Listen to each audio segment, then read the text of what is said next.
dropped my first song called Laced. It got 10,000 plays in 3 days, which was a big thing back then. There were no rappers that could blow up on the internet. There were only a few rappers blowing up like Nasty C, but he did that through TV. Eventually got signed to a label, had management. I had no management. I wasn't on radio, I wasn't on TV. I dropped solely on SoundCloud.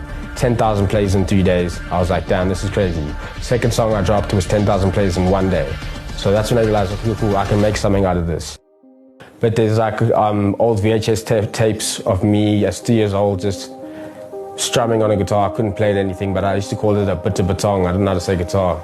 So my parents always knew there was something there, something to do with music. Then for my 10th birthday, I was gifted my first Epiphone guitar with a speaker. And I basically just taught myself how to play it through the internet and stuff, and I became like a god at it. I could shred.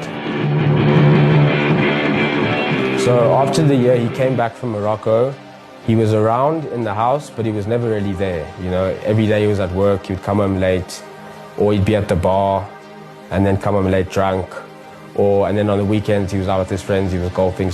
And even when we went out on like family dinners at the Spur or whatever, he was there physically, but in the mind, he wasn't present. So there was no relationship, there was no like, he promised me so many things, taking me hunting.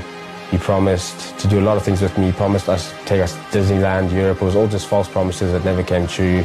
So when I was 10 years old, he decided to move to Nigeria to pursue his career there, forever basically. My life gradually sort of progressed progressed into worse and worse. Started off with the drinking and the smoking weed, and then like after the whole doing the photography thing and becoming a rapper, I was involved with the whole Brahm culture, you know, being in Brahm and like chilling with all the cool kids. Started sipping lean. That was the thing that we did. Shooting a music video, my first music video I put out for my first official single that I put on DSPs, called Hype. I got my sister to borrow her equipment from her school that she was studying at because it was a film school. I paid 1.6 for the equipment. I directed it, I sourced all the locations. So it basically cost 1.6. I had to borrow the money to even do it. Put that video out, it got quite big. And then I was approached by 2 famous DJs who got me on their next singles. And from there, I kind of blew up and started making money. I was able to then start paying for the bond. So my dad kind of left me with the burden of having to pay 30,000 Rand a month for this bond, so that my mother, my 2 sisters, and my sister's boyfriend could live while I was living on couches. I sacrificed my own living and well-being. I sacrificed the fact that I could have invested 30,000 Rand into my career and become bigger and earned more and become more successful even to this day. Becoming famous, like after dropping the songs, becoming more famous, is that I developed my confidence in the fact that I was famous and in the J.Molley name and J.Molley brand. But I'd never dealt with the insecurity of Jesse, that 12-year-old kid who hung out with older people, always saying he looks like a baby and all that stuff, you know. I still had that inner child in me kind of screaming out, saying, recognize me. And I was masking it with the fame. So it was a mask? It was a mask, yeah, with the fame that I got. That was basically became my false ego in a sense. So yeah, we started like sipping lean and it got into like popping Xans.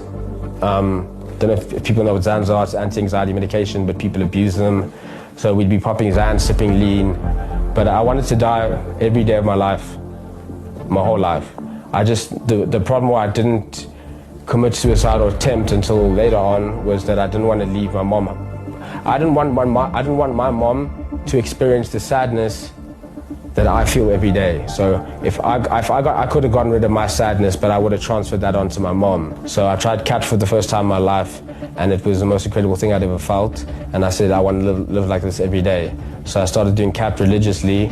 Sometimes we're driving into like insanity and like psychosis. A bottle of alcohol, a brandy. I bought a knife just in case anyone tried to stop me, I was going to kill them. I bought a tub of Xanax. I bought 6 still pains, and I booked myself into this hotel, didn't tell anyone where I was, and I started basically tweeting that I'm killing myself, putting it on my story. Everyone was trying to get a hold of me, mom freaking out, and my phone was on Do Not Disturb. I'd already started the process of dying. I'd popped the pills, I drank. I did not go live. I went live and I seated the phone on the floor, and in the background they could see the painting of what hotel I was in. and everyone located that hotel. A friend of mine, Dan Dumini, who lived in Sandton, was aware of it, was able to rush to my hotel with an ambulance, walk upstairs, get into my room, carry my lifeless body out into an ambulance, another coma, wake up in hospital. And that's kind of when I gave my life to Jesus, because I realized that there's no possible way that could happen. I mean, all the suicide attempts, something always happened. Like, I tried to make carbon monoxide myself, someone walked in on it happening. I tried to hang myself once, the rail broke. I've tried to do so many things, man, and it never worked.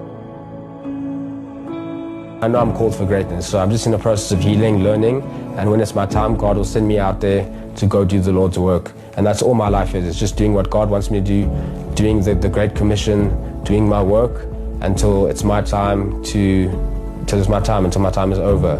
I didn't want my life, so I gave it to someone who did want it, Jesus Christ. And that's where I'm at right now.